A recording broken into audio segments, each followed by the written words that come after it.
Welcome to Baylor Scott & White's Enhanced Recovery After Surgery program. Our goal for this program is to make your stay a comfortable experience and provide you with goals and education to support your surgical recovery.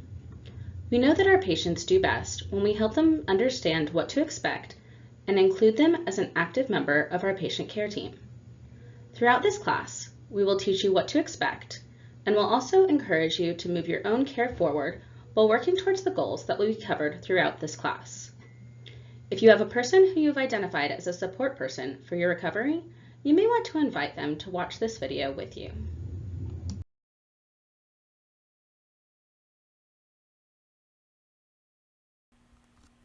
ERAS stands for Enhanced Recovery After Surgery. It's made up of evidence-based practices that are proven to help you recover faster, minimize complications, and improve your overall outcome of surgery. We have some core principles focused on effective pain management, early return of bowel function, decreased anxiety, decreased risk of infection, and decreased time spent in the hospital. The core principles include patient optimization, patient education, early mobilization, and decreased volume of narcotics for pain control.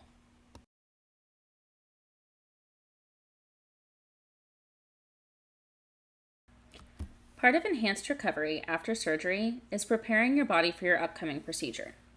It is important to be physically, nutritionally, and mentally prepared.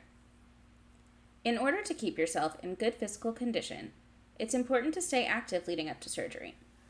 Walking is one of the easiest ways to be active. Nutritionally, prepare yourself by eating lean protein, fruits, and vegetables. Some examples of lean proteins are skinless chicken breasts, lean ground beef, salmon, tuna, non-fat Greek yogurt, and egg whites. Also, drinking 6 to 8 glasses of non-caffeinated fluids such as water will help you stay hydrated. Please let your surgeon or surgeon's clinic know if you're eating less than usual. Mental preparation is also important, so you'll have a dedicated team who guides, supports, and answers any questions that you may have. Starting today, optimizing your health. Make a list of all medications that you are taking, including prescription medications, over-the-counter medicines, herbal medicines, and vitamins. Please list the name, the dose, how often and when you take each medication. Make sure to bring this list with you to the hospital so that we can continue giving you your medications after surgery. Using tobacco or nicotine products such as dipping, vaping, smoking regular or electronic cigarettes can delay wound healing and increase your chances of having complications.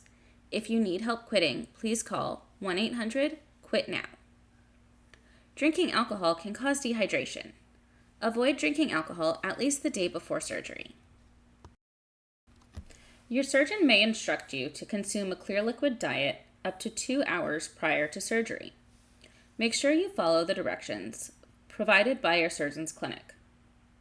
A clear liquid diet includes the following: fat-free broth, such as fat-free chicken, vegetable, or beef broth, Jell-O without fruit, popsicles without fruit or cream, black coffee or tea with no milk or creamer, apple juice, water, sports drinks like Gatorade, and a special surgery drink if prescribed.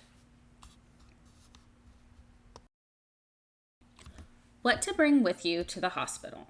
You will want to bring the medication list that we previously discussed. You'll be asked many times about the medications that you take regularly, so having this list handy is extremely helpful.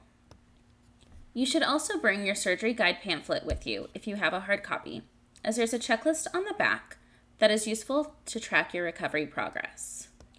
Make sure to bring or wear some loose, comfortable clothing and comfortable non-skid shoes or slippers that you'll be comfortable walking the halls in. If you have a robe, it may be nice to bring as well. If you use a CPAP, hearing aids, or other personal items, you'll want to have those with you as well. Don't forget your cell phone and charger, insurance cards, ID, and copies of any advance directives. Bring some chewing gum or hard candies that you like. You'll be able to suck on hard candy or chew gum before you're given regular food to eat. Sometimes, hard candy and gum can help your bowels wake up after surgery. Do not bring any of your physical medications. Instead, please bring a list of medications you're currently taking with each medication's name, dose, and how often you take it. This will be shared with the hospital pharmacy, who will dispense your medications while you're in the hospital. Don't bring any valuables or cash. Make sure to remove all jewelry prior to coming to the hospital and leave it at home, as it will have to be removed for surgery, and items may get misplaced while separated from you during transport. Planning ahead for your return home. Our goal is to get you home where you can move around and feel more comfortable. Before your surgery day, identify a support person who can drive you home and assist you as you continue your recovery. You may have some lifting restrictions that limit your ability to perform household chores, such as carrying in groceries or lifting a large bag of dog food. If you're the main cook in your family, you may want to plan a few easy meals ahead or prepare freezer meals. Clear walking paths in your home to reduce the risk of falls, such as removing rugs, uneven surfaces, or unused household items. If you're not feeling well before your surgery and have a fever, cold, rash, or other health concerns, please call your surgeon's clinic as soon as possible so we can have the best plan in place for your well-being.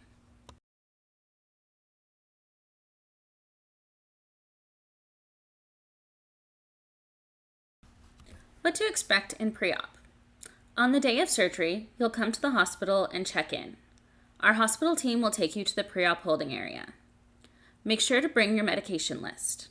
Your pre-op nurse will review your medications from this list and review your health history. Before surgery, you'll talk with your pre-op nurse, your operating room nurse, your anesthesia provider, and your surgeon. This is a good time to ask any additional questions that you may have. At that point, we'll also sign consent forms if you've not previously signed them. You'll change into a hospital gown and remove all jewelry and undergarments. Because of this, it's a good idea to leave all jewelry at home. You'll have an IV placed, and you may be given some medications to take. After that, we'll take you back to the operating room. Post-op day of surgery. After surgery, you'll be brought to a recovery area. We sometimes call this area the PACU. Your surgeon will update your support person to let them know how you're doing. Once you're ready and a bed is available, you'll go to the post-surgery floor or home, depending on your plan. After surgery, you're encouraged to take deep breaths and cough. You may be instructed to use a device called an incentive spirometer to assist you in taking deep breaths. Once you're on the post-surgery floor, remember to use your surgery guide brochure to know what to expect. One of the best things that you can do to improve your recovery is to get moving and start walking as directed by your care team. To ensure your safety, your care team will help you get out of bed the first time. Movement goals for the day of surgery may include sitting on the side of the bed, standing, walking, and having your meals sitting up in a chair. The day after surgery, your goal is generally to walk 4 to 6 times a day and continue eating all your meals in the chair. The more that you do, the better. Each day, you'll progress and tolerate more activity. Early mobility improves recovery because it wakes up your organs from anesthesia, helps your bowel function return, prevents blood clots, and helps get oxygen flowing through your blood, reducing the risk of pneumonia significantly. Mobility helps you heal faster and with fewer complications. Remember, once you leave the hospital, it's important to increase your activity daily and spend most of your day out of bed. Pain management is an important part of your recovery. Our goal is to reduce your pain to a tolerable level that will help you remain functional and be an active participant in your own care. The goal is not to be pain-free. After surgery, you will have some discomfort. However, the expectation is to be comfortable enough to walk in the hallways and take an active role in your recovery without being drowsy. In this program, we use various methods of pain management as indicated, rather than simply administering opioids or narcotic pain medication. You may receive a regional block or epidural. Regional or epidural anesthesia makes a specific part of the body numb to relieve pain or to allow for the surgical procedure to be done with less discomfort. The best option for you and your pain management will be discussed between you and your anesthesia provider and surgeon. Other ways that we help manage your pain is using non-opioid pain medications such as Tylenol and Motrin. Often, additional non-opioid medications that treat different types of pain will be given with the goal of decreasing opioid requirements. We found that using this type of pain management plan helps our patients feel more comfortable. Preventing complications. There are ways that you can prevent complications after surgery. Washing your hands with soap and water or hand sanitizer can help prevent infection. Remind visitors to wash their hands as well. Keeping clean hands and a clean environment helps reduce the chances of postoperative infection. Keep your incision site clean and dry. If you have guests who are not feeling well, ask them not to visit while you are recovering. Your surgeon may order an incentive spirometer, which is a plastic device that can help prevent pneumonia when you breathe in. If your surgeon asks you to use this device, it's a good idea to use it 10 breaths every hour while you're awake. Again, walking is key. Walking is a great way to prevent many complications. Remember to get moving.